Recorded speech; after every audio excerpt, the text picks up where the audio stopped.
Ehsaan sir, thank you so much for joining me on Reality Bytes. Thank you very much. So let us know, how are you feeling today? I'm feeling fine. I'm just a little tired because I had a very late night, but otherwise I'm fine. So sir, let us start from where it all began. Let us know, how did your journey with music begin? Do you come from a family of musicians? Well, I don't come from a family of musicians, but my father apparently had a very good ear for music. He could pick up any instrument and start, making some music on it. But I come from a family of architects. And so I guess creative, yes, but not necessarily a musician and musicians. But that was my thing. I started just listening to music growing up naturally with the radio and what stuff my father listened to and what my mom listened to and whatnot.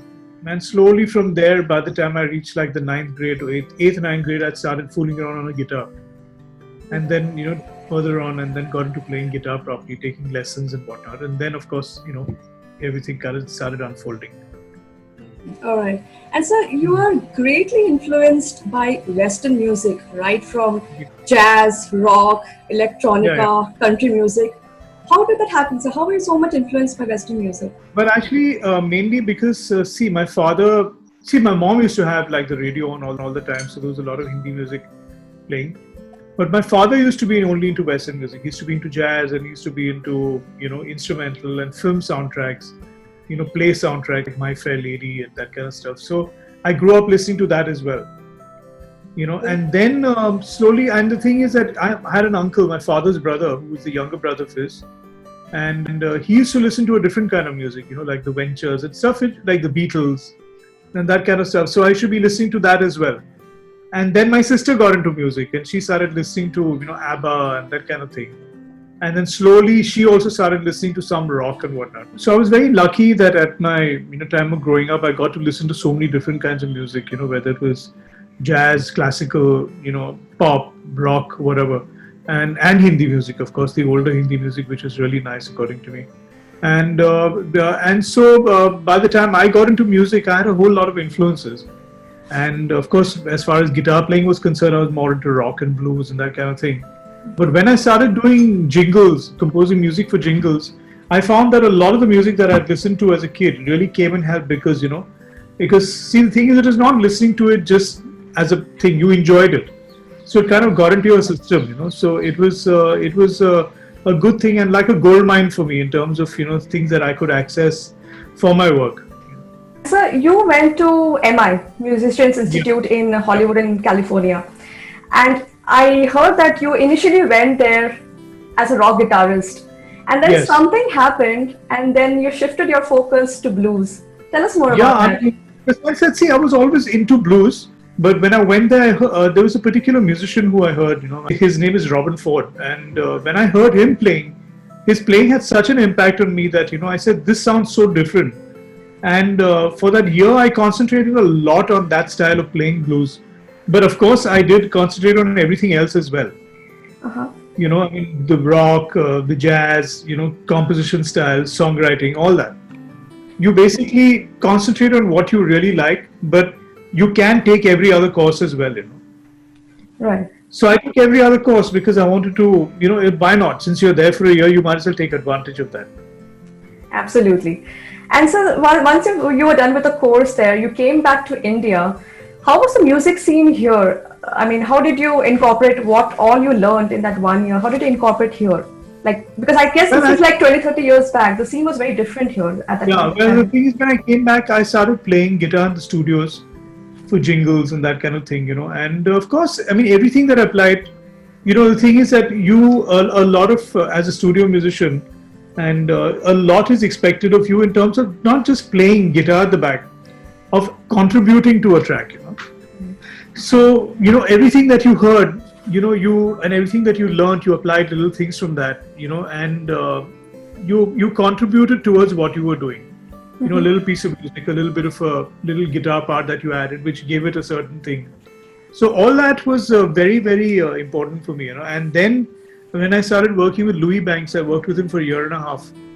And I used to play guitar in his unit for doing jingles and all. There was a lot of experience for me. I was playing with some of the best musicians, Carl Peters, Ranjit Barot, and and Louis Banks, of course. So there was a lot of learning at that time. So walk us through your journey once you came back from US. Well, How did it all begin?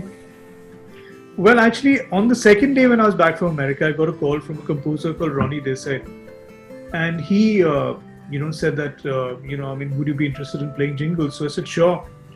So I went and I played, on this. It is not a final jingle. It's what you call a scratch jingle, which is like a demo.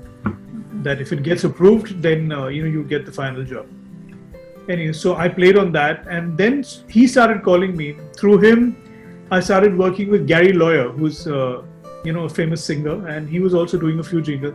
So I started working with them. Then through them, I started getting called by the more Indian composers like Ashok Patki, P.P. Vaidyanathan. All these guys were hardcore, big-time Hindi composers.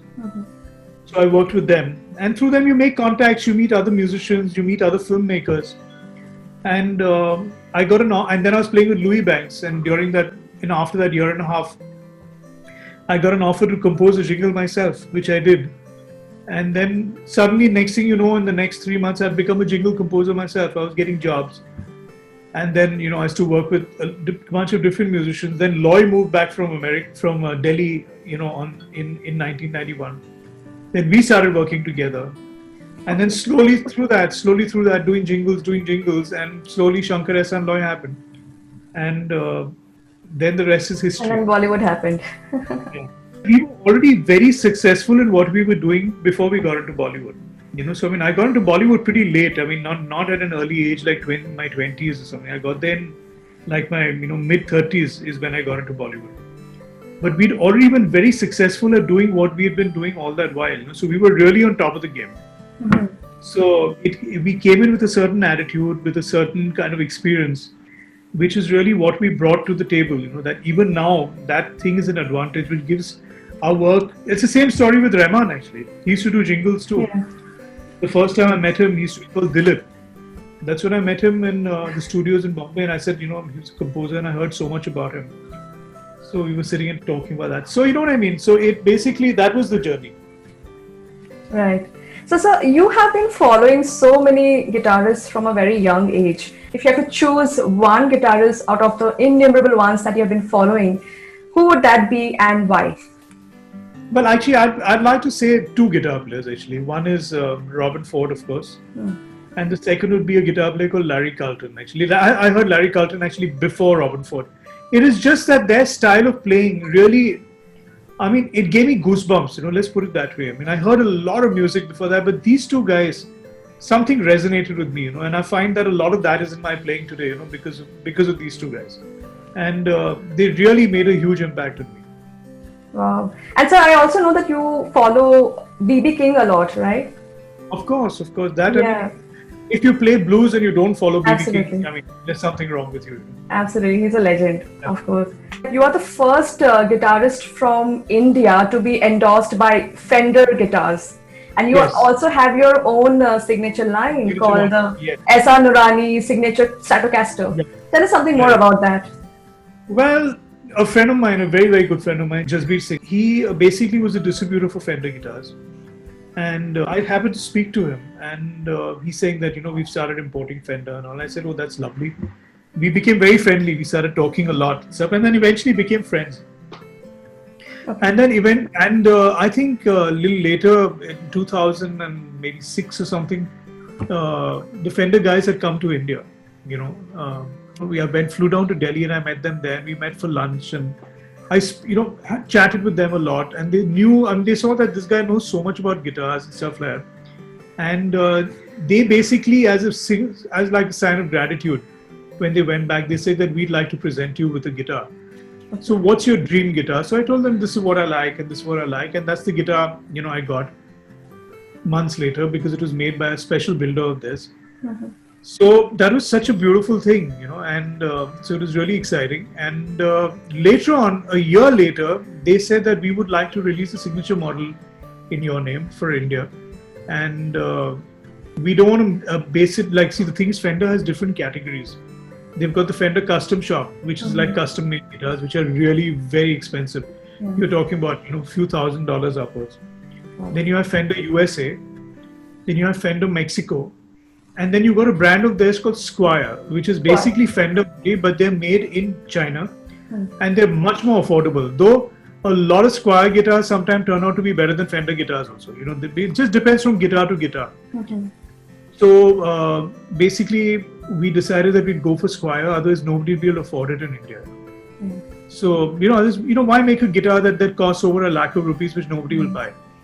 So we went for Squire, and there was a lot of to and fro, a lot of models, a lot of prototypes. And eventually I flew to America and saw the final prototype, and I played it and I thought it was really lovely. And that's what we released. And I mean, we did 2 runs of the original series and two runs of this limited edition gold series. And then they discontinued that entire program, the Squire program. Okay. So that came to an end, but it was very successful and it kind of put me on the map. And it's very nice that, when you visit America and you go to the factory or you meet these guys at the NAMM show, there's a lot of respect. They really respect that you're a signature artist, and it's really nice. Absolutely. So you actually made us proud when that moment happened. Nobody ever saw that happening. I mean, we never saw that coming. It was such an amazing moment, I'm sure. So how many guitars do you have with you? I've got about 36 or 37 guitars. Wow. My God. And so what kind of guitars are these? I've always wanted a nice collection of guitars, ever since I started playing, actually. But of course, affording that was out of the question at one point, But thank God now with, with Bollywood, and, having, earned properly there, I took advantage of that and, really got myself a nice collection of guitars. Though mine's nothing. The biggest collection of guitars that I've seen in India is 275 guitars, which a friend of mine in Calcutta, oh my God, used to own. He died, poor guy. And the oldest guitar from that collection was an 1857 guitar. Wow.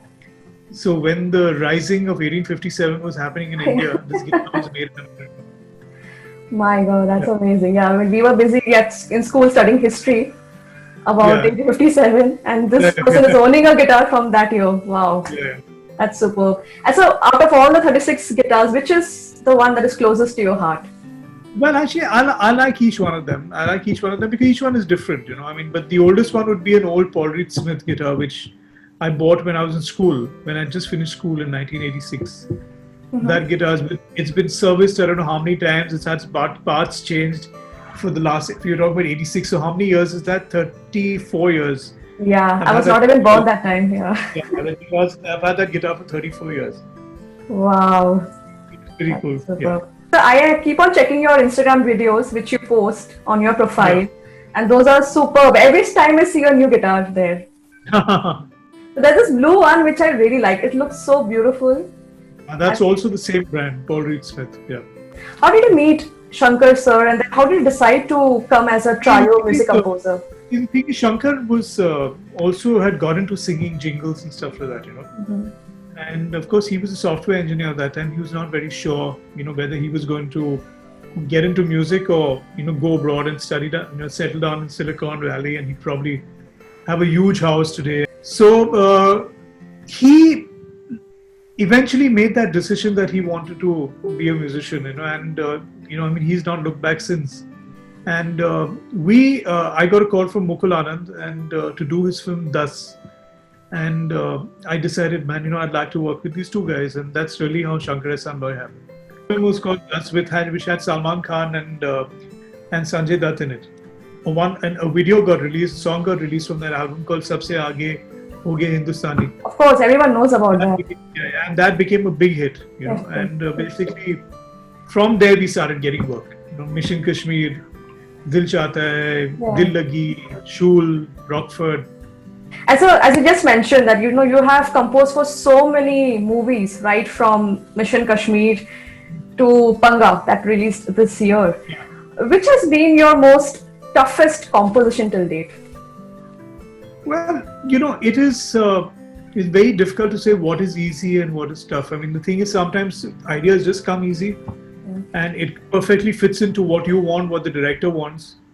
Sometimes an idea will just take time, to come. We've been stuck on compositions like a simple song like Where's the Party Tonight. It took us like ages to compose. you know, because it was like an item song. You know, first of all, those are as is difficult to compose because, you know, you have to be different. You can't do what anybody else has done. So that took us time. And by the time it took us about 2 or 3 weeks to come up with that idea and, you know, perfect it to sound different. So then there's been a couple of other albums, I mean, which has taken 1 or 2 songs from Kill Dil took us very long. And Yeah. yeah. This is something that I've been very personally curious about. What is the whole process of casting a playback singer for any one of your songs? Like, what aspects of the songs do you look into before deciding that, okay, so and so singer would suit this song the best? But sometimes, I mean, most of the times you feel that a voice will be correct for that song. It's a gut instinct, you know, that like how we cast Alisha Chennai for Kajari. You know, people will say that she's the wrong voice for that. You know, she's more apt for singing certain kinds of songs. But then if you realize she had some huge hit song in the old days called Made in India. I don't know if you Absolutely, yeah. So from hearing that, you know, you feel that she would actually sound very good in Kajari. You know? And the directors were kind of like, you know, how would that work? But it became such a big hit. And her voice, she suddenly made a comeback into the industry. You know? Your trio, Shankar, Ehsaan, Loy, is often referred to as the Amar Akbar Anthony of the Hindi film music industry. When you guys work together, do you have creative differences? And when you do have that, how do you come to a common page? All the time. You need to have creative differences. Yeah. I mean, how can you be agreeing upon the same thing? You've got to agree to disagree, you know. Yeah. It's very important because that is the way good work happens. You know, it's like when you're in a discussion, whether it's a corporate discussion, there'll be a negative from here, there'll be a positive from here, and the sum total of which will eventually go into making the right decision for your company. The same way as a creative team, you work, you argue, you know, almost fight sometimes, and eventually come up with that perfect idea which works for the song.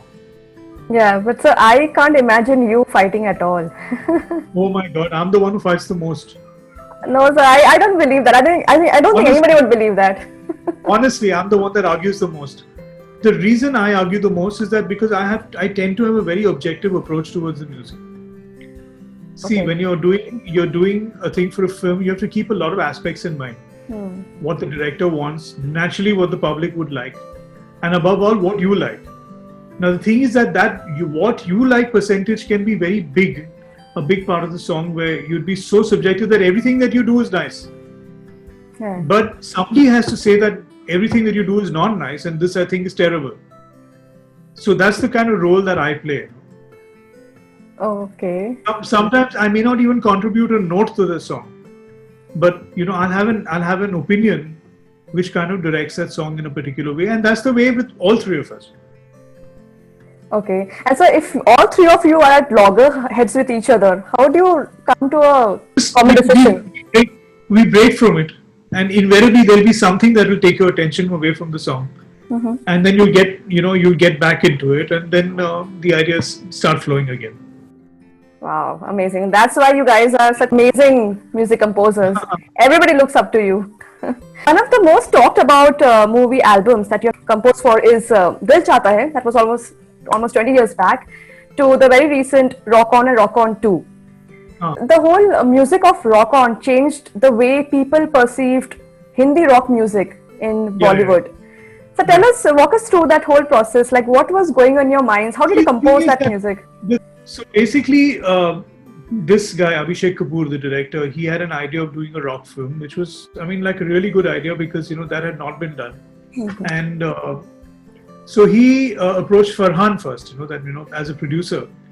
So Farhan said, if you're working with anybody, you know, work with these guys because they have a complete strong grounding, you know, in the rock thing. And so then, of course, he wanted Farhan to sing. And Farhan said that, you know, I'll sing if only these guys approve it. You know, that way Farhan is super professional. Wow. He's very, very objective, you know, and he can be told no about something, which is really, really good. That's the way, which is why he and Zoya and all create such good music, because it's a very, very, very free-flowing kind of relationship. So anyway, they did an audition of Farhan, and we blindly said yes, because we know that Farhan, every recording and all that, he'd come and play guitar and sing, you know, he'd be singing Pearl Jam and U2 and that kind of stuff. And the process of composing that we did was like a rock band would compose. We actually set up the drums in the studio. We got the music, the bass player in. I played guitar, Loy played keyboards, and we started coming up with ideas like that. I started playing the beginning guitar part to Pichle Saat Dino, and then we found that this groove works and all. That's the way. It was a very organic composition style. So it sounded like it'd been composed by a rock band. That was I would say amateur at best. I mean, amateur to professional. There's a very fine line because every band starts out as an amateur rock band and then becomes professional. So that was the way we approached it, and it really turned out beautiful. The other thing is that the film did well, and that was very important. It came out on a Friday. By Sunday, the film was a super duper hit. And that pushed the music to the top of the charts. I mean, we never had. Of course, critics panned the music, saying that it's horrible, and they panned Javed Saab's lyrics, saying that what kind of lyrics are they? Pichle Saat Dino mein, and stuff. But I personally feel Javed Saab should have been given an award for that, and like that year was the award was between Rock On and Joda Akbar. I felt Javed Saab should have definitely got it for Rock On. In fact, to many extents, he thinks the same way himself, because that was groundbreaking. To write from the aspect of a rock band, it's very difficult. Where you're not writing. See, in a film, you write about situations, a love situation, a sad situation, a tense situation. But here, he's just writing like a band would write. I mean, band will write from personal experiences, yes, but bands can write about whatever they want, Right. Like Deep Purple wrote a song called "Smoke on the Water" because there was a fire where they were, and there was actually smoke on the lake, on the Montreux Lake, Lake Geneva, and that's how it happened. So I mean, that's how bands write. Yes, I think you're right, because as I said, that album was something we had never heard of, and the lyrics were amazing. Obviously, everybody has their own opinion. But I think to us, like for us, our generation, I think we were completely swaying in the music. Like, wow, what amazing music that was. Rock On 2, everybody said it didn't sound like Rock On 1, but how can it's 8 years later, the band has progressed, they're not writing the same kind of music. You can't expect like a teeny pop band to be like, in the same way. So we, of course, took the music like, a step higher according to us, a little more intellectualized it. But of course, with Rock On 2, it is the story of the movie that took over as opposed to the music, which I think is where Rock On 2 went wrong. And there was not enough music in it. And so, I mean, basically, and unfortunately, really badly was that the demonetization happened on the day which Rock On released. Oh. Rock On 2 released. It released on a Friday night, and demonetization was announced at 5:30 on the same night, same evening. Oh. And it just completely bombed, thanks to that, You had Farhan Akhtar and Shraddha Kapoor singing for your songs. So when you know that, they are not professional singers, so when you have to compose music, do you have to keep that in mind that, okay, you need to have them singing for your songs? They didn't want us to keep. See, the thing is, you can't compose Indian classical kind of stuff. But like, O Tum Ho To, that last line that keeps going higher, ye dosti, that thing. Yes. Like Farhan said, no, don't change it, I'm going to attempt it. And he attempted it, he did 10 takes or something, but he got it. So how was the experience working with Shraddha Kapoor and Farhan Akhtar for your music? Farhan Akhtar, of course, I mean, see, I'll tell you something, Farhan, one thing that is fantastic what he does, when he sings a song, he never has the paper in front of him. He's memorized the words. Oh. Yeah, and he told Shraddha to do the same thing. So she took a week more, memorized the words, and she came in and she sang 2-3 takes and she got the song. Wow. Really. So you have sung a tune in Rock On in one of the scenes with, I think, Purab Kohli. Which became a song in Rock On 2. You know what I mean? That song in Rock On 2? What I mean? I heard that, yes. That song was the same song which was there in Rock On 1. As when he lifts the tarpaulin of the Jeep. Yeah. And so, what is very interesting is that they had edited that song to All You Need Is Radio Gaga, Radio Gugu, Radio. Now, the thing is, you couldn't use that song because, it's the copyright and all that would be huge to pay off that, the royalties. So we had to backward compose a song. So if you see radio in that radio, something that comes on the song, that part of the words of the song is it completely in sync with Radio Gaga if you have to hear the guide track underneath. So it is very difficult. And so I came up with the song and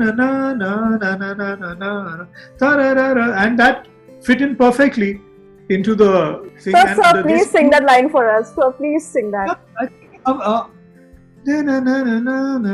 I can't remember the words. Radio silence, radio, something like that it was. But I really can't remember the words. But I sang. But they insisted that you sing the song. Ah. Yeah. They insisted that you sing the song. Farhan said, no, you only sing it. So I said, okay. I sang it, and it turned out quite nice. Do we get to see you singing in any of your upcoming Bollywood projects? Well, in Surma, I sang a little bit. Okay. In Surma, there's a song called Pardesiya. Now, if you see Pardesiya, in the beginning there's an alap, which sounds like a very Sufi kind of alap. Mm-hmm. That is sung by me. Really? So yeah, again, Shad Ali and Shankar insisted that I sing the song. So I said, chalo, I'll sing it. So you are a good singer. I've heard you singing a couple of lines here and there in the live sessions. I can sing. Of course, I can sing, but I've got to. I see. It's a matter of just doing it. Well, I'll do it. I'll do it sometime. I mean, I never thought about it. Let's put it that way. But in the sense that I always composed. I always sang and composed. Naturally, you have to sing to compose. Yeah. And then, and of course, with somebody like Shankar in the band. Why do you need to sing? Let me ask you, what made you decide to have these Instagram live sessions every day? Like, what was going on in your mind that time? I'll tell you, the thing is that I've been on Instagram for a few years, like 5 years or something, maybe longer. I don't know. I never really used it per se, except putting like photographs and putting some music clips and that kind of thing. So I saw a few people going live. I said, let me try. I went live one day. In fact, I was sitting in the room just next to this room, and I played a bit. And I found a lot of people coming on a lot of these requests. Yeah, I don't know what it meant for these people that they sent a request to me in my live, and I didn't want some weirdo to come on and start insulting me on the thing, whatnot, because there are strange people everywhere. Yeah. So I spoke to the guy who handles all my digital stuff, and I asked him that what is this Instagram live? I mean, when people are requesting to come live, so he says take people on live. He's saying, I'm sure there'll be a lot of singers and all who want to sing with you. I had to go to Calcutta. I was there for a couple of weeks, and then I got stuck because of the lockdown starting. Mm-hmm. And then I took the last flight out of Calcutta, and I came on the 22nd of March. That same night when I came from the airport, literally, I came home, and before going to sleep, I said, let me go live. Yeah, I went live, and there was all these requests. So I said, okay, accept. Yeah, somebody saying that that I'm a singer and I'm this and that, and I said, oh wow, this seems to be a lot of fun. And next day I saw that my following had gone up by like 80 people, I said, wow, I didn't know that this is what's happening. This is the way you bring, even it's very important for an artist to have more people on his page, naturally. But I didn't know that this is the way it worked also. Mm-hmm. So I started doing it every night, and I said, why not? The whole city is locked down, the country is locked down.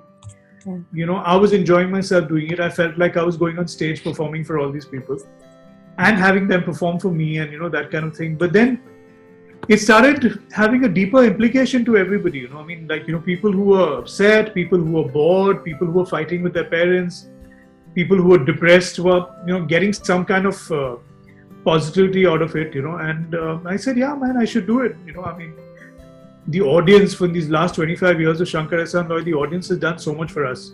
We're anything because of the audience, So sometimes it's time to do stuff back for them, and I just say that it's a nice thing to do. But yes, it has been very, very good. And, there's that Efam group which is started on live on Instagram, which is nice because a lot of the new artists now come there. And I'll make sure that, in the months to come, that I develop that a little more and take it forward and see what happens.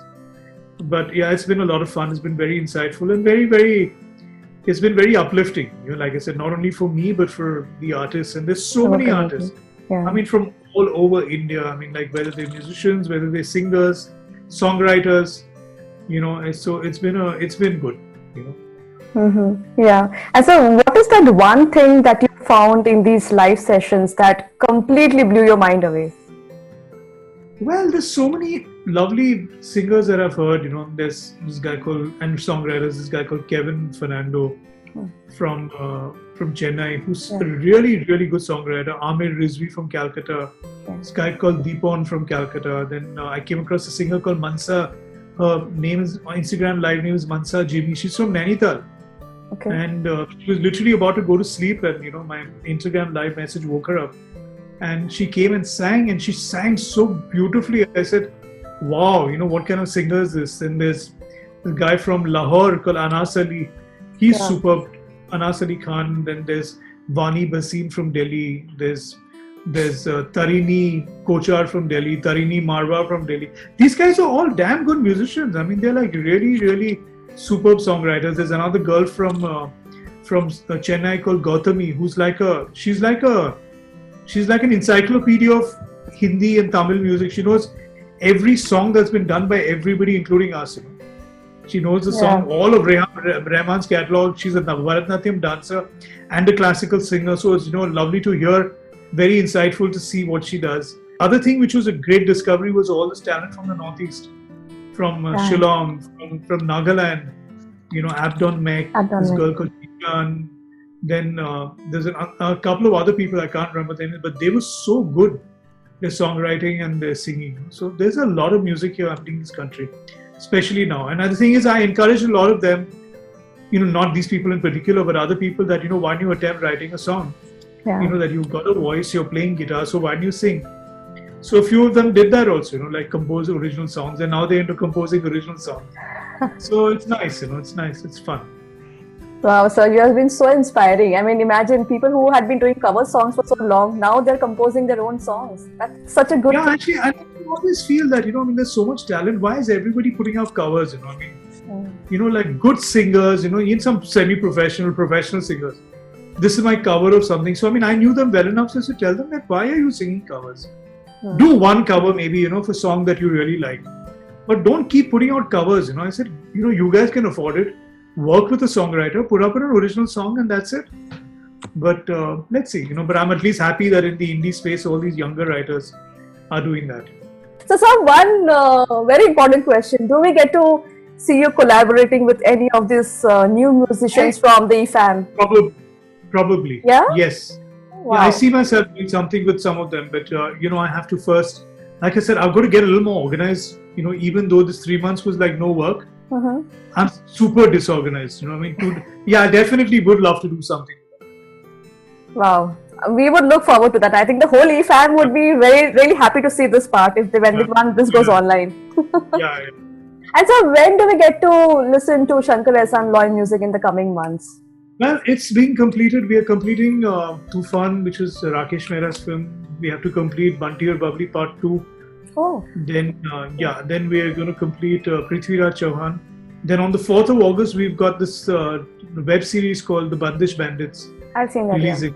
And if you're whether you're not into music or you're into music, that is going to be such a lovely thing to watch, because there's lots of Indian classical, a lot of folk, a lot of pop, the amalgamation between the two. It's really a very, very insightful, beautiful, it's fiction, it's fun, but really nice web series. Any message that you would like to give to our viewers who will be watching this, and especially to all the independent musicians and artists who would watch this? Well, actually, the thing is that, even when life gets back to normal, you'll start getting back to what you'll do. That this beautiful time that you had, where you could really concentrate on your music and all, carry a bit of that into your life after the pandemic as well. When you get into your studies, and when you get into your, people are studying medicine, people are doing engineering and stuff like that, that keep a little part of this and don't lose it ever, because it will remain with you for the rest of your life. Yeah, absolutely. Thank you so much, sir. Thank you so much for joining me, sir, on RHEAlity Bytes. This was such a great experience for me. Thank you so much. Take care. Bye.